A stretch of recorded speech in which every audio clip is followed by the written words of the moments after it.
नमस्कार, मेरा नाम है गणेश जोशी। आपको नववर्ष की ढेर सारी शुभकामनाएँ। आप मुझे जिस तरह से प्यार दे रहे हैं, आगे भी इसी तरह से आपका स्नेह बना रहेगा। आज तिखी नज़र में बात करते हैं स्वास्थ्य के मुद्दे पर। लगातार हम स्वास्थ्य के मुद्दे पर चर्चा करते रहते हैं। ग्राउंड लेवल पर यानी कि धरातल पर किस तरह की सुविधाएं मिल रही हैं, लोगों को क्या-क्या दिक्कतें हैं, कहाँ पर कमियां रह गई हैं, उस मुद्दे को मैं बार-बार उठाता हूं। यानी कि 2023 के अंतिम महीने दिसंबर में एक बहुत अच्छी सूचना भी है और स्वास्थ्य और चिकित्सा शिक्षा मंत्री हैं डॉक्टर धन सिंह रावत जी ने एक अवार्ड हासिल किया, जीआरडी टाटा मेमोरियल अवार्ड प्राप्त किया स्वास्थ्य को लेकर सूचकांक में बेहतर प्रदर्शन के लिए। उनको भी बहुत बहुत बधाई और इसके लिए पूरे प्रदेशवासियों को भी बधाई।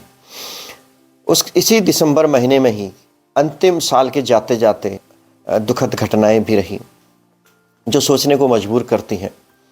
जैसे कि नैनीताल जिले के पर्वतीय क्षेत्र गर्म पानी में के गांव से एक प्रधान जया की डिलीवरी होनी थी। वो पहुंची गर्म पानी अस्पताल में, लेकिन वहां पर सुविधाएं नहीं हैं, स्त्री रोग विशेषज्ञ नहीं हैं, तो इसलिए उसे रेफर कर दिया। जब एम्बुलेंस बुलाई गई तो 2 घंटे तक नहीं आई, यह उनके पति का आरोप है। उसके बाद फिर एम्बुलेंस से उसे हल्द्वानी लाया गया, डॉक्टर सुशीला तिवारी राजकीय चिकित्सालय में प्रसव हो गया, डिलीवरी हो गई, लेकिन बच्चे को नहीं बचाया जा सका। महिला बच गई। उसी के दूसरे दिन उसी गर्म पानी के आसपास के गांव की एक महिला गर्भवती सीएचसी पहुंची। वहां पर कोई सुविधा नहीं। परिवार वालों का आरोप है कि एम्बुलेंस आई नहीं और हमने अपने निजी वाहन से ही महिला को हल्द्वानी के महिला अस्पताल ले गए। लेकिन महिला अस्पताल में भी बताया गया कि मामला बहुत कॉम्प्लिकेटेड है, बहुत जटिल है, इसे हायर सेंटर ले जाइए। गर्भवती को उन्होंने उठाया और सीधे निजी अस्पताल ले गए। उनको चाहते थे कि सरकारी अस्पताल में उनको इलाज मिल जाए, निःशुल्क इलाज हो, लेकिन ऐसा नहीं हो सका। अब निजी अस्पताल में उसकी डिलीवरी हो गई और वो बच गई। शुक्र है उसकी जान बच गई। लेकिन यह सवाल बार बार कौंधता है, क्यों ऐसी अव्यवस्थाएं हो रही हैं? जब हम यू कोट वी पे की बात कर रहे हैं, 4 लाख तक डॉक्टरों को वेतन देने की योजना बना रहे हैं, तो हमारी योजना क्यों नहीं सफल हो पा रही है? कहाँ कमी रह जा रही है? इस पर हम चिंतन क्यों नहीं कर रहे? हम बस एक ही बात कह दे रहे हैं कि डॉक्टर पहाड़ में नहीं जाना चाहते हैं, पहाड़ में ज्वाइन नहीं करना चाहते हैं। क्या हमारी पॉलिसी ठीक है? पॉलिसी लेवल पे हम अच्छा काम कर रहे हैं? कहाँ पर, क्या अन्य पहाड़ी राज्यों में भी यही स्थिति है? अगले वीडियो में मैं पहाड़ी राज्यों पर भी विस्तार से बात करूंगा कि कहाँ पे कई देश ऐसे हैं जो पहाड़ में बसे हुए हैं, वहाँ पर बेहतरीन स्वास्थ्य सुविधाएं हैं, लेकिन हमारे राज्य में, उत्तराखंड में, चाहे वो कुमाऊं का हो, चाहे गढ़वाल का पर्वतीय क्षेत्र हो, अक्सर गर्भवती के जान चले जाने, गर्भस्थ शिशु के खत्म हो जाने की ये घटनाएं या समाचार सुर्खियां बनी रहती हैं। इसके बाद भी हमारा सिस्टम का दिल नहीं पसीजता है। आखिर ऐसा संवेदनहीनता क्यों है? क्यों हम ठोस पॉलिसी नहीं बनाते हैं? इस सवाल को मैं बार बार उठाता हूं और बार बार उठाते रहूंगा।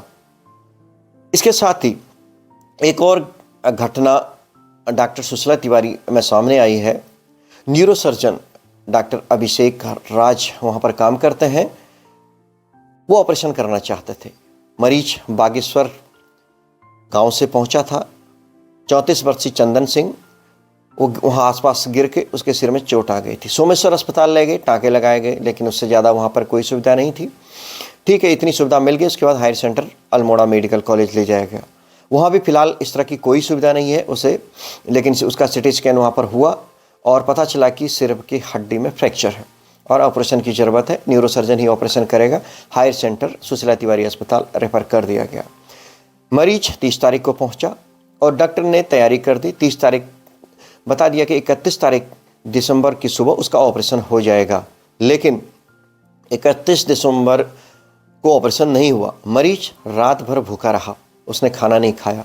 सुबह उसके एनेस्थीसिया डिपार्टमेंट से एक डॉक्टर वहाँ पर पहुँचा। उसमें लिख दिया गया कि मरीज स्टेबल है और इसको इलेक्टिव सर्जरी की जाए और जब ज़रूरत हो तो संपर्क किया जाए। SOS लिख दिया उसका पर्ची में। इलेक्टिव सर्जरी का मतलब है कि न्यूरोसर्जन की जिस दिन ओपीडी का डेट होता है या डे होता है उसी दिन वो करेगा, जबकि उसकी उस दिन ऑलरेडी मरीज तय है कि ऑपरेशन करना है।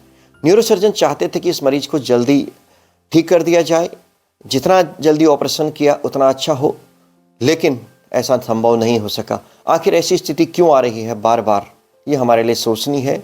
मैं डॉक्टर धन सिंह रावत जी से अनुरोध करता हूँ कि वह इस पर हस्तक्षेप करें और इस तरह की जो नासूर बन चुकी समस्या का समाधान करें। दो तरीके से लोग परेशान हैं, एक तो जहाँ पर इलाज नहीं मिल रहा है पर्वतीय क्षेत्रों में, दूसरा शहरी क्षेत्रों में जहाँ पर सरकार के बड़े बड़े अस्पताल हैं, राजकीय मेडिकल कॉलेज के अधीन अस्पताल है, वहाँ पर भी इस तरह की अराजकता, अव्यवस्था, जिसके लिए कोई बोलने को तैयार नहीं है।